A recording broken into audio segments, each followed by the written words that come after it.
JIT अरकान के खत के मुताबिक ऐसा कोई भी काबिल भरोसा या आज़ादाना सबूत रिकॉर्ड पर नहीं आया कि जिससे ये जाहिर हो कि मज़कूरा वाक़े में एक से ज़ायद हमला आवर मौजूद थे। अभी तक ऐसा कोई डेटा या कॉल रिकॉर्ड नहीं मिला कि जो मरकज़ी मुल्ज़िम को जुर्म की मनसूबाबंदी या साजिश में मुलव्विस किसी दूसरे शख्स से जोड़ता हो। इसके अलावा दूसरे मुल्ज़िम वक्कास का किरदार भी अभी तक सहूलतकार के तौर पर ही सामने आया है और अभी ये भी तय होना बाकी है कि तहरीक इंसाफ के कारकुन मुअज़्ज़म के कत्ल का जिम्मेदार कौन है। JIT अरकान ने मज़ीद लिखा कि JIT के कन्वीनियर CCPO लाहौर से बार बार दरख्वास्त की गई कि मज़कूरा केस में हमारी मुख्तलिफ राय को अहमियत दी जाए, मगर हमारी राय को वो अहमियत नहीं दी गई जो दी जानी चाहिए थी। 17 दिसंबर को JIT के एक रुकन ने तहकीकात के मयार और तरीक़ाकार पर शदीद एतराज़ उठाया और फिर 29 दिसंबर को होने वाली JIT की अगली मीटिंग में नामालूम वजूहात की बुनियाद पर उन्हें बुलाया ही नहीं गया। हम पुख्ता यकीन रखते हैं कि किसी भी कीमत पर तहकीकात की गैर जानिबदारी पर समझौता नहीं किया जा सकता। JIT अरकान ने आखिर में लिखा कि इस केस की तहकीकात इंतहाई एहतियात के साथ की जा रही हैं।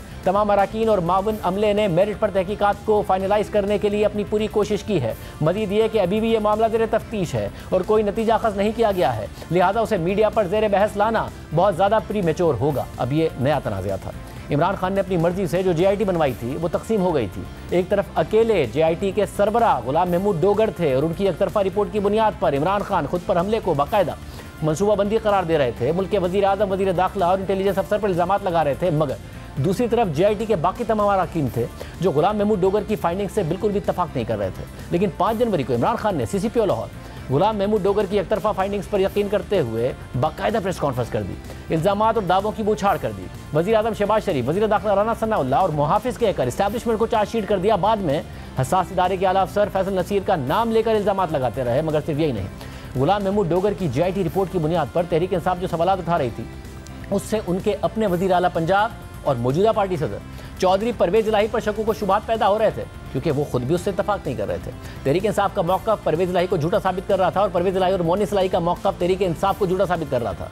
हम ये सारे हक़ाइक़ भी आपके सामने रखते हैं, क्योंकि मुल्क के साबिक़ वज़ीर आज़म पर कातिलाना हमला हुआ था और उन्हें इंसाफ मिलना और तहकीकात का मंतकी अंजाम तक पहुँचना अब भी बहुत ज़रूरी है। इमरान खान पर कातिलाना हमले से जुड़ी एक कहानी DPO गुजरात और उस वीडियो की है जो 3 नवंबर को इमरान खान पर हमले और उन पर हमला करने वाले मुल्जिम नवेद बशीर की गिरफ्तारी के फ़ौरन बाद पंजाब पुलिस की कस्टडी से लीक हुई एक वीडियो की। इस वीडियो में मुल्जिम नवेद इमरान खान पर कातिलाना हमले का एतराफ़ करता है। तहरीक इंसाफ DPO गुजरात पर शक का इजहार कर रही थी, मगर दिलचस्प बात यह है कि पंजाब में तहरीक इंसाफ की हुकूमत थी, वज़ीर आला परवेज़ इलाही थे और गुजरात परवेज़ इलाही का आबाई शहर है और सैयद गज़नफ़र शाह इस वाक़े के बाद भी DPO गुजरात रहे, उन्हें नहीं हटाया गया। और जब फवाद चौधरी से DPO गुजरात के बारे में सवाल हुआ तो उन्होंने कहा कि लॉजिक तो यही बनती है कि परवेज़ इलाही का खास आदमी होगा।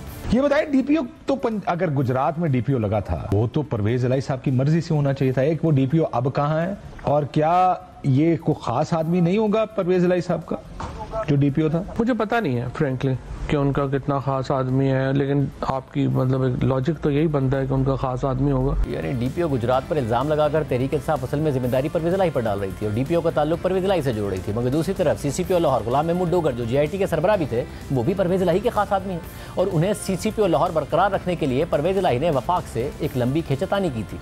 लेकिन तहरीक इंसाफ इसी गुलाम महमूद डोगर की रिपोर्ट पर भरपूर एतमाद कर रही थी और इसके एक लफ्ज़ पर यकीन कर रही थी। फिर इमरान खान ने अपनी ही पसंद की JIT पर भी इल्ज़ाम लगा दिया कि वहाँ से भी एक मुखालिफ एंकर को मालूमात लीक की गई। हालांकि अदालत में जमा होने से पहले ये नहीं हो सकता था, ये उन्होंने कहा, मगर अदालत में तो ये रिपोर्ट जमा ही नहीं हुई थी, तो तहरीक इंसाफ के पास कैसे पहुँच गई थी? वफाकी वज़ीर दाखिला राना सनाउल्लाह और मुल्जिम नवेद के वकील मियाँ दाऊद ने भी यही सवाल उठाया कि अदालत से पहले इमरान खान के पास JIT रिपोर्ट कैसे आ गई। उस JIT की रिपोर्ट जो है वो अभी तक अदालत में पेश नहीं हुई, अभी तक मीडिया में पेश नहीं हुई, अभी तक किसी को कानो कान खबर नहीं हुई और फवाद चौधरी साहब को वो पूरी रिपोर्ट मिल गई है। JIT की वो रिपोर्ट जो है वो इमरान खान साहब के पास कैसे पहुंच गई, फवाद चौधरी साहब के पास कैसे पहुंच गई, वो अभी अदालत में तो सबमिट नहीं हुई।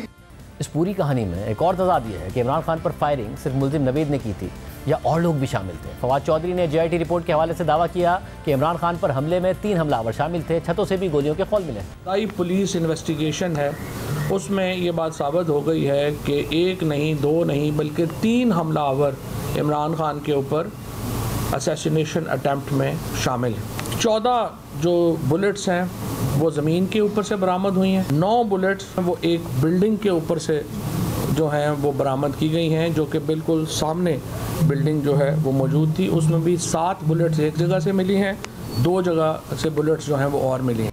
मगर वज़ीर आला पंजाब चौधरी परवेज़ इलाही के आबाई शहर गुजरात के DPO ने हमारे प्रोग्राम में बताया कि ज़मीन से 11 गोलियों के खौल मिले हैं। छतों से कोई खौल नहीं मिला। कहा जा रहा था कि शायद किसी छत से, किसी घर से ना एक और हमला आवर ना हो जिसने गोलियां चलाई हो। पुलिस को कोई ऐसी एविडेंस मिली? हमने तमाम जो इर्द गिर्द की छतें थी उनका बड़ा तफसीली जो है वो रात को जायजा लिया। हमारी जो फोरेंसिक टीम्स थी उन्होंने भी इसका जायजा लिया। हमने जो है वो बड़े ध्यान से और तसल्ली से उन तमाम छतों को देखा और किसी छत से कोई ऐसी एम्प्टी, कोई ऐसा खौल नहीं मिला कि जैसे हम ये कह सकें कि वहां से फायरिंग हो गई। और नीचे खौल कितने मिले हैं आपको गोलियों के?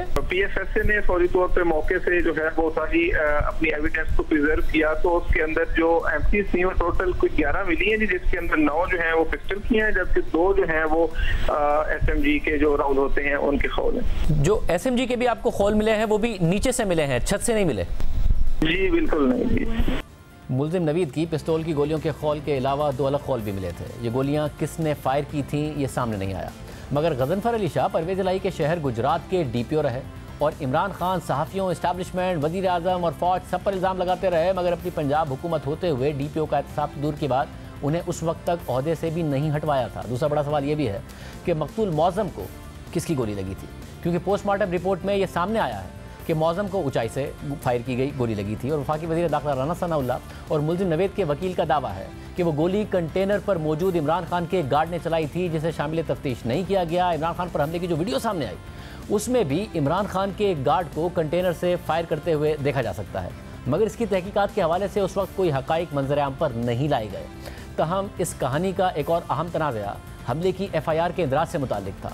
इमरान खान ने आज भी कहा है कि वो FIR तक दर्ज नहीं करा सके। इमरान खान चाहते थे कि FIR में वज़ीर आज़म शहबाज शरीफ, वज़ीर दाखिला राना सनाउल्लाह और एक इंटेलिजेंस अफसर का नाम शामिल किया जाए, मगर पंजाब में उनकी अपनी हुकूमत होने के बावजूद FIR दर्ज नहीं हो रही थी।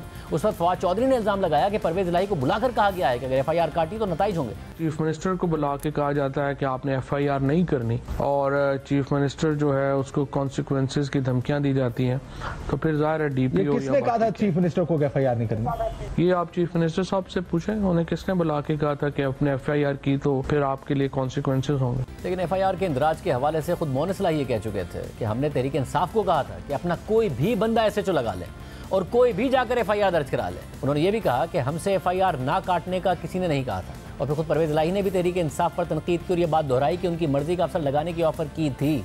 इमरान खान साहब पर कातलाना हमला हुआ, कोई दबाव नहीं था, तो उस साइड से तो कोई दबाव नहीं था किसी किस्म का। FIR जो नहीं कट सकी, कोई दबाव का इशू नहीं था। हमारे पे तो नहीं आया दबाव। आपको किसी की कॉल नहीं आई? किसकी कॉल आई? तो वो जो चाह रहे थे इमरान खान 3 नाम डालना, 2 के तो फटाफट जगह झिक डल सकते थे, वजीर आजम के, वजीर दाखिला के, तीसरे नाम के ऊपर एक हाजिर सर्विस अफसर के ऊपर सबके पर चल रहे थे।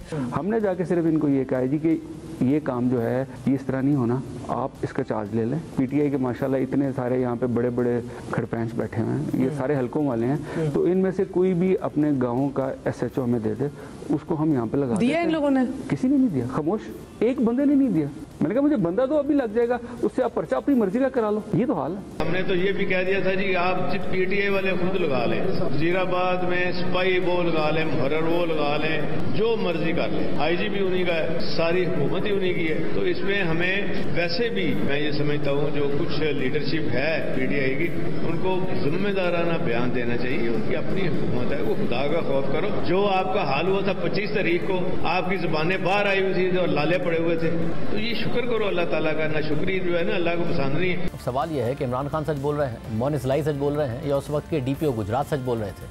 इमरान खान पर हमला किसने करवाया, इस हवाले से तहरीक इंसाफ मुतज़ाद बयानात देती रही और ख़ुद ही कन्फ्यूजन का शिकार हो गई। 4 जनवरी को इमरान खान के नाम से बोल TV पर यह खबर चली कि इमरान खान को कत्ल कराने का मंसूबा जनरल कमर जावेद बाजवा का था ताकि मुल्क पर एमरजेंसी नाफिज की जा सके। इस खबर के बाद फवाद चौधरी ने ट्विटर पर बयान जारी किया कि इमरान खान से मंसूब बयान गुमराहकुन और सियाक़ो सबाक़ से हटकर है। वो कल JIT के इंकशाफात से मुतालिक एक प्रेस कॉन्फ्रेंस करेंगे। हम तहकीकात के हतमी होने तक किसी पर इल्ज़ाम नहीं डाल सकते।